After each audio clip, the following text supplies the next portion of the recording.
This is a special weather statement issued at 9:58 a.m. A cool and unstable air mass over northwest Oregon and southwest Washington will result in scattered showers and thunderstorms through Wednesday evening. Stronger showers and thunderstorms will have the potential to produce locally damaging wind gusts up to 60 miles per hour or a funnel cloud or a brief tornado. If you see a funnel cloud or a tornado, or if a tornado warning or severe thunderstorm warning is issued for your area, go to an interior room on the lowest floor of your residence. In addition, you should take actions to protect your head, such as getting under a sturdy table.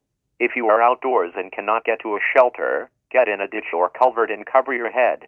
Never go under an overpass during high winds or a tornado.